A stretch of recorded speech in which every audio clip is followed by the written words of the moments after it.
Okay. Obviously very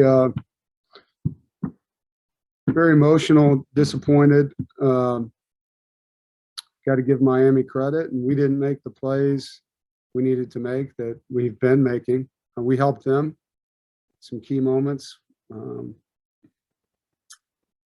Jumping off sides on a field goal on defense when we knew they were going to use their snap down, that hurt us.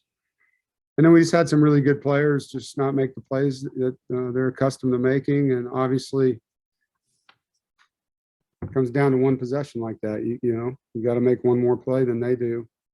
So there's a lot still in front of us. Don't know on Xavier Moore or Isaiah Moore yet, but disappointed to say the least. Obviously, we weren't good enough tonight. And third down, we were really bad offensively, 3 of 14. So hard to win games when you don't get any takeaways and you're 3 of 14 on third down. And we had a chance, 31-30. We got the ball and driving down, and we hit one of our best players and a routine play for Devin. I know he feels horrible. So just got to pick these guys back up and get back to work and get ready for a game next week. It's college football. So I'm not going to watch it. Questions?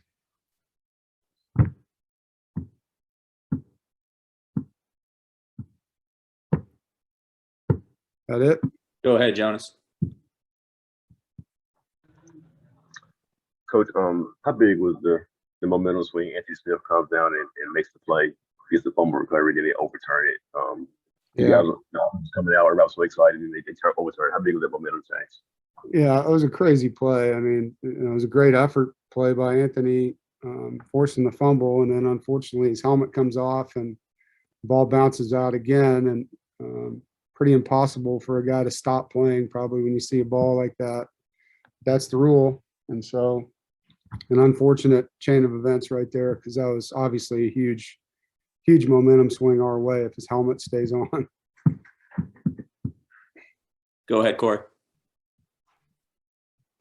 Dave, I know you talked about it a little bit, but how much did it feel like those missed opportunities kind of piled up in this one, whether it was, the penalty or the drop passes or just missing plays from time to time?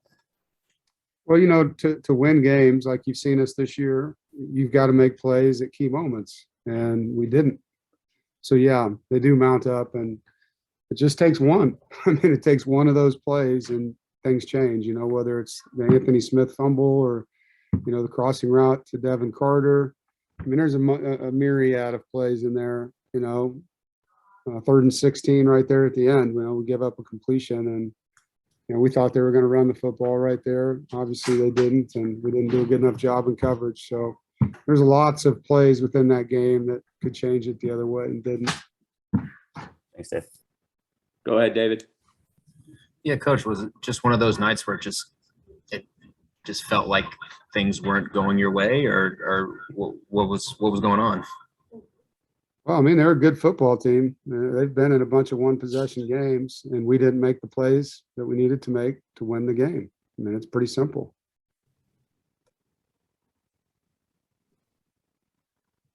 Go ahead, Jonas. Because you kind of mentioned it in your opening comments. I mean, everything you guys want to play for is still pretty much in front of you. Was that your main talking point? I know the guys will be disappointed today, but would that be your main talking point when you guys get back to Raleigh and meet up tomorrow? Yeah. I mean, right now you just got a bunch of dudes that are down in the dumps, and we just got to get them back and sit down with them tomorrow, at 4 a.m, and then sit down with them and watch the film, get their spirits back up, get them as healthy as we can, and go back to it. They'll understand what's in front of them when we study it tomorrow. But, we just got to get ready for the next game. And just like we tried to for this one, the injuries are piling up a little bit. It's hard not having Peyton Wilson or Isaiah Moore out there tonight. So definitely missed Zay. Go ahead, Corey. Yeah, Dave, I was going to ask you if there was any update on Isaiah Moore or anybody else left the game. No, I'll have to get back and see what they tell us. Okay, and how much does it change your mindset now? Not change your mindset necessarily, but how much does it help that the next game is now at home, that you don't have one of these late games again? I know you've talked about the travel and things along those lines, but how much does it change now that you do have the next game at Yeah. home? Well, it'd be great to be home again. It's been a long time. It's been about a month. So look forward to playing at Carter Finley next week for sure. And, you know, be nice to have that. And I know it's another night game, but it'd be nice to have a home game. All right. Thanks, Coach. Thank you.